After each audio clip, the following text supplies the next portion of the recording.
Sir, आज जो हमारा धरना प्रदर्शन एक आंदोलन के रूप में पूरे हरियाणा प्रदेश में जिस तरीके से आम जनता की आवाज़ बढ़ कर के सामने आया, तो हम ये चाहते हैं कि 1983 जो परिवार आज उनका किसी भी प्रकार का कोई दूसरा रोटी रोजी का साधन नहीं, और वो लोग केवल और केवल सरकार के ध्यान में लाने के लिए अपने परिवार सहित अपने साथियों सहित पूरे प्रदेश में धरना और प्रदर्शन कर रहे हैं। हम पहले भी और आज भी सरकार से ये मांग करते हैं कि सरकार सहानुभूति पूर्वक हमारे 1983 परिवारों के ऊपर अपनी कृपा करे, क्योंकि 1983 जो परिवार हैं इनका भी रोजगार जो सरकार ने दिया था वो चलता रहे। हम बार बार जो है ना लोगों की हमारे सामने बातें आती हैं कि भाई राजनीति का ये है वो, हम कर्मचारी हैं, हम किसी राजनीतिक दल के नहीं, हम सरकार के। सरकार कांग्रेस पार्टी की हो, इंडियन नेशनल लोकदल की हो, भारतीय जनता पार्टी की हो या जननायक जनता पार्टी की, उससे पहले भी सरकारें रही हैं और कर्मचारी कर्मचारी ही रहा। तो हमें रोजगार की ज़रूरत है। हम किसी प्रकार की राजनीति के कोसों दूर हैं, नहीं हम इन चीज़ों के आदि, क्योंकि हमारा काम ही नहीं, हमें तो पेट पालने का काम था, वो कर रहे थे, बच्चों को पढ़ाने का काम था, खिलाने का काम था, जिस काम से अब आज हम वंचित हैं। तो इसलिए हम पीड़ा में हैं और टाइम से जो है ना घर पे जाना नहीं, टाइम से सोना नहीं, टाइम से खाना नहीं। तो हम बार बार हरियाणा सरकार से मांग करते हैं कि वो हमारी इस मांग को पूरी करके हमारे को जल्द से जल्द बहाल करें। बार बार ज्ञापन भी दिए गए हैं डिप्टी स्पीकर को, MLA को, तो क्या कुछ लगता है? लिखित रूप में इस तरह का कोई हरियाणा सरकार की तरफ से आश्वासन नहीं मिला कि आपको जो है ना इतने दिन के बाद हम दोबारा से जॉब में बहाल करेंगे, या फिर हम ये मैटर पे काम कर रहे हैं। ऐसा मैटर भी आज तक हरियाणा सरकार ने हमारे विश्वास में नहीं लेकर के आए हैं। हम मिले हैं, चर्चा चल रही है, ये ही बात हुई है। हर रोज़ जैसे कहीं ना कहीं पूरे हरियाणा प्रदेश में किसी न किसी जनप्रतिनिधि से मिलते हैं, सिर्फ ये आश्वासन मिलता है कि सरकार काम कर रही है, उसके ऊपर भी आपको जल्द ही जो है ना बहाल किया जाएगा। लेकिन लिखित रूप में और ठोस आश्वासन भी नहीं मिला अभी तक। जैसे माननीय मुख्यमंत्री जी अभी तक इस तरह की कोई उन्होंने घोषणा नहीं की कि इनको हम जल्द ही समावेश करेंगे या ऐसा कोई काम करेंगे जिससे इनका जीवन यापन चले। ऐसी बात अभी मुख्यमंत्री जी की ओर से हमारे पास नहीं आई। तो सर फिर आप आगे का क्या एजेंडा रहेगा? हमारा एजेंडा जो पहले दिन था वही आज है।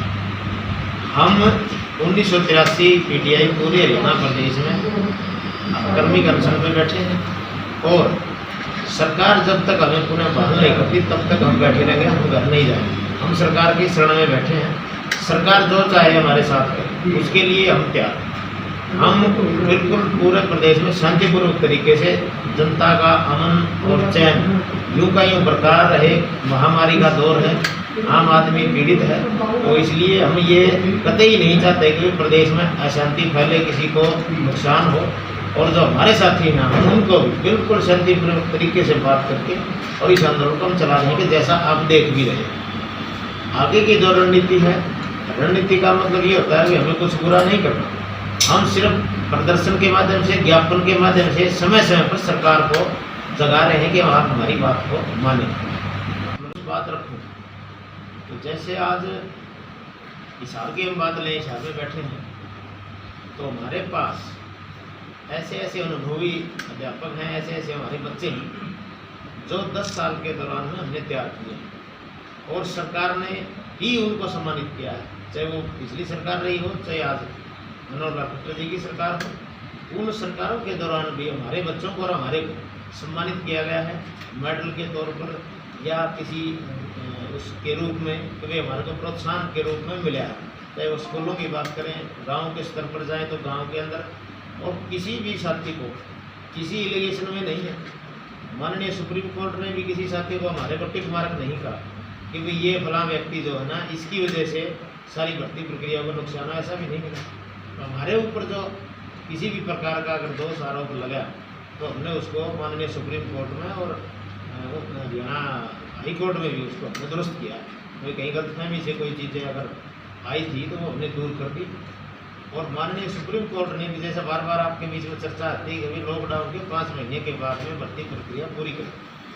हम स्पष्ट ये भी कहना चाहते हैं कि अगर माननीय सुप्रीम कोर्ट हमारे को दोषी मानता तो हमारे को इस भर्ती प्रक्रिया में पुनः शामिल नहीं करता। हम भी तो उसी के अंदर भाग ले रहे हैं। अगर हम फाल्टी होते तो हमारे को सुप्रीम कोर्ट जो है ना हमारी एंट्री बैन कर देता है, कोई आप लोग नहीं इसमें पार्ट करेंगे क्योंकि आप लोग तो 420 से भर्ती हो। ऐसा कहीं मेंशन नहीं है। इसलिए हम पूर्ण तौर पर मतलब निर्दोष हैं और सरकार से मांग करते हैं कि विशेष अध्यादेश ला करके हमारे लिए विशेष कानून बना करके सरकार हमारी रक्षा करे और हमारे से काम ले। हम काम करने के लिए तैयार हैं। 154 पीटीआई साथी महिलाएं, इसमें 87 महिलाएं। कोई जो हाई लेवल तक गया हो जिसने देश के लिए कोई गेम खेला, क्योंकि ट्रेन तो आप ही करते हो स्कूलों में, कोई ऐसा खिलाड़ी जो अंतर्राष्ट्रीय लेवल तक पहुंचा जिन्हें हरियाणा का भारत का नाम समझा, कोई है ऐसा आपके द्वारा क्या किया हो? बहुत से खिलाड़ी ऐसे हैं जो राष्ट्रीय स्तर पर ही, मैडम हमारे साथ बैठे हुए हैं, इनकी खिलाई हुई लड़कियां हैं जो नेशनल लेवल पे हैं। बहुत से हैं, मैडम बताएंगे। आप बताओ, आप नेशनल लड़कियां लेके गए थे आप? हाँ, नेशनल तो लगभग हर बार ही फुटबॉल की लेके जाती हैं। कभी कौन सा एज ग्रुप, कभी कौन सा, और 14 लड़कियां में स्पोर्ट्स कोटे से जॉब कर रही है आज। कौन से गाँव ये सपोर्ट कौन से? मेरा स्कूल अब तो GGP प्लस कैमरी है। बस मेरी 7.5 साल कैमरी मंगाड़ी में पोस्टिंग रही है। 14 लड़कियाँ? हाँ जी, हाँ जी। और अब भी 2 लड़कियों के खेलो इंडिया में गोल्ड आया। मैं अकेले ने पाकिस्तान के 5 कहीं हरियाणा में जैसे कि हर जिले में लड़ाई चल रही है, कोई सरकार का मंत्री या कोई मिलने भी आया, नोटिफिकेशन तो दूर की बात होगी, मिलने भी आया क्या? इस रूप में अभी तक हमारे बीच में मिलने नहीं आया। केवल अपने बात कहने के लिए संजय भाटिया जो करनाल से सांसद हैं वो एक बार वहीं धरने पर आए, भाई हम बात कर रहे हैं सरकार से, आपका जल्द ही कोई सोल्यूशन निकालेंगे। लेकिन वो जल्द ही का अभी तक आंसर नहीं मिला है स्पष्ट रूप से। जैसे हम कह रहे हैं कि भाई कोई रिटर्न में कोई ठोस कमेटी भी ये काम करी, इसमें हमारे 4 बंदे, आपके 4 बंदे और इस रास्ते में काम कर रहे हैं, तो हमारे को ऐसा लगेगा। लेकिन ऐसा अभी तक नहीं हुआ। गोल्ड मारी थी।